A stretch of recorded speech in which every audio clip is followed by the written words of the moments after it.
While Ted was busy trying to understand the male character of Sam, Shelley Long was having a much easier time of it. As Diane Chambers, waitress, love interest, deflator of oversized male egos, she was a natural. I think Shelley just nailed. I think she was so extraordinary. The character was different than I think you'd ever seen, and her portrayal of it was just really a standout, a knockout. I'd love to smack that smug look off your face. Ted got so good at being who he was and not saying anything. And whereas my character, as we know, was always talking. You're pretending not to care because you believe that Europe will be the death knell for my relationship with Fraser Crane. Sam became that kind of pulled back character, which is great, and becomes the hub of the wheel. My character's like running around the wheel, trying to figure out, well, we should do something. The stage had been set, the bar had been built. Now the creators just had to fill it with the rest of the regulars. What would happen if an SUV were raised by a family of sports cars? By late 1981, the Charles brothers and James Burrows were well on their way to creating Cheers. They had already established the set and picked the leads, but in this show, the whole ensemble was important, and they needed to round out the rest of the cast. They began with a fatherly figure who could work with Sam behind the bar. They called him Coach. Originally, Coach was kind of inspired by Yogi Berra. With an entire room full of people, we couldn't write lines better than Yogi came up with right at the top of his head. The character was the ex-third base coach of the Red Sox. He was sweet, almost childlike, with his failing memory and his huge desire to understand something that always seemed just beyond his grasp. Nick Colasanto wasn't an obvious choice. An ex-Navy man turned actor, he had come to prominence as a TV director on Bonanza, Columbo, and Hawaii Five-0. Then appeared with Robert De Niro in Raging Bull. But something about him just worked as Coach. Is there an Ernie Pantuso here? That's you, Coach. Speaking. I think his character was kind of the heart and soul of Cheers. He was the innocence. You know, the innocent who had been beamed on the head one time too many by a hardball. Next, they needed a no-nonsense barmaid, a survivor, a tough-talking waitress who believed the customer is always wrong, and Diane wronger still. Her name? Carla Maria Victoria Angelina Teresa Apollonia Luzaponi Tortelli Lebec. There was really only one woman for the part. The producers had worked with Rhea Perlman on Taxi when she played Zena, Louis' passionate girlfriend. The role of Carla was quite literally made for her. You're a bitter little person, aren't you? Yeah, well, I have a right to be. We sort of knew Rhea, and we kind of tailored a role for her. Wanted to give her something. We just sort of instinctively knew that she could handle that bitterness. Even though the producers knew they wanted her, they asked Rhea to audition for the NBC executives. Okay, I'm late.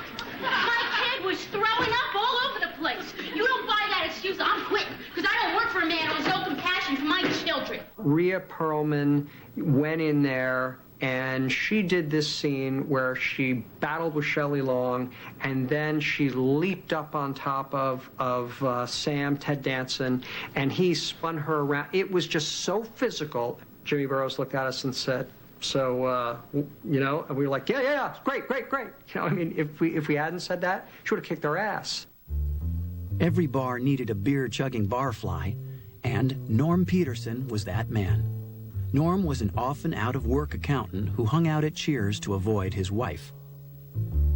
Like Shelley Long, George Wendt started doing sketch comedy at Second City, then landed bit roles on MASH, Soap, and Alice. Cast as Norm, he became a master of the beer-soaked deadpan, and his weekly entrance would become a trademark of the show. Afternoon, everybody. Afternoon, everybody. George's contract actually required him to gain weight before each season, so he'd be ready to belly up to the bar.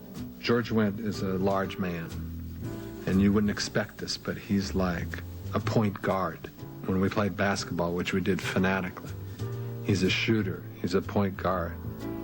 The other half of the Cheers backcourt was Norm's buddy, Cliff, a know-it-all postman who still lived with his mother. It's a part that the actor himself created. John Ratzenberger had come in to audition for the role of Norm, but he felt sure he wasn't getting the part.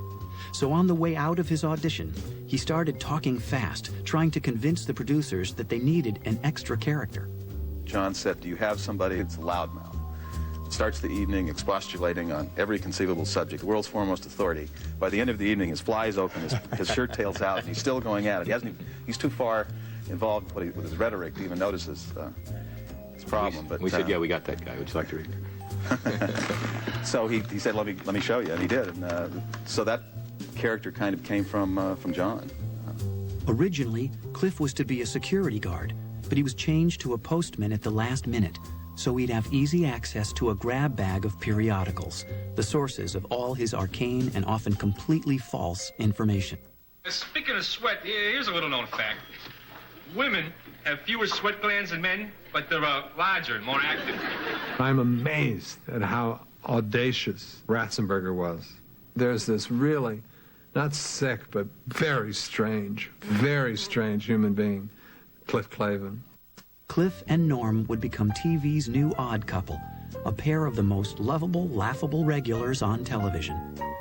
And so the cast was assembled, and the shooting began on Paramount Soundstage 25.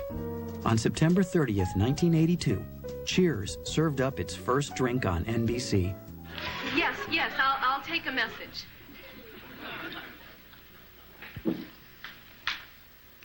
You're welcome. Well? You're a magnificent pagan beast. Thanks. What's the message? It was a hot new show with a witty concept, a solid cast, and brash, even lovable characters. And it flopped immediately. At the end of its first season, Cheers was in 75th place in a field of 75 primetime shows. The only thing rating lower were infomercials. We were really proud of the show, and it made us laugh. And, I think the 18 share that we got the first week didn't make us laugh. We didn't anticipate the fact that we were at the bottom of the ratings and we might get canceled at any moment. Like nobody was watching. And we finished the first season dead last. They were the last show of the year. Today, a show with Cheers' ratings would be canceled within a month. But the series had one extra thing going for it at the network. Fortunately, providentially, NBC was having one of their worst primetime seasons ever. And it was a simple case where they had nothing else to replace it with. Cheers was living on borrowed time. When would the network ring the last call? Spin, spin, spin the globe. It's your turn to spin the globe. All around looks so easy. To a secret the audience never knew. Bob was not comfortable doing love scenes. Bob Newhart, The Last Sane Man. A 2-hour biography special. Sunday at 8, 7 Central on A and E. That miracle came in the form of a new NBC sitcom. When Bill Cosby came on NBC, Thursday nights at 8 o'clock, that turned the lights on. When Bill Cosby's show about a Brooklyn family shot to the top of the ratings, so too did all the other NBC programs on Thursday night. Cheers found its audience, and the audience found it. That season that Cosby came on and went through the roof, whew, we got pulled up by our bootstraps.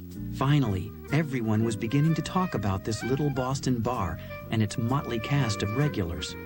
Especially the bartender and the waitress, a magnetic couple, drawn together, then repelled.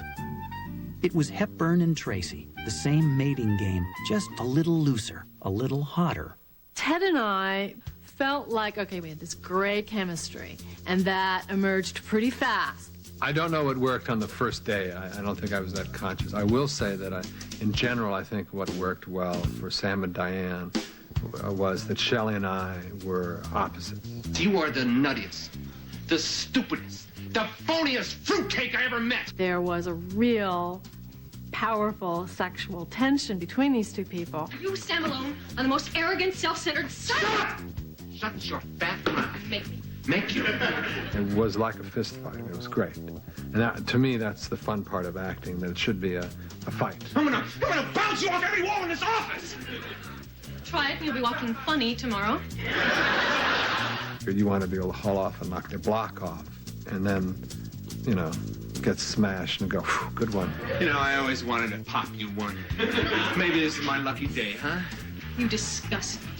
I hate you. Are you as turned on as I am? More.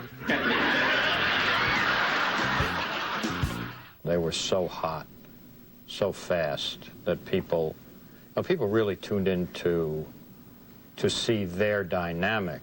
You know, there was magic between the two of them. That definitely worked with that boy-girl love-hate, and then two styles that just were completely different. The one scary thing is people thought they had a healthy relationship. We used to get letters about how we aspired to Sam and Diane, and gee, they were so dysfunctional, but they were magnetic. I think the critical choice we made is to have them go to bed at the end of the first year. A lot of the press said you're crazy to do that, and we weren't, because if Sam Malone couldn't bed a woman in 1 year, then he was not the stud he should be, or the Lothario he should be.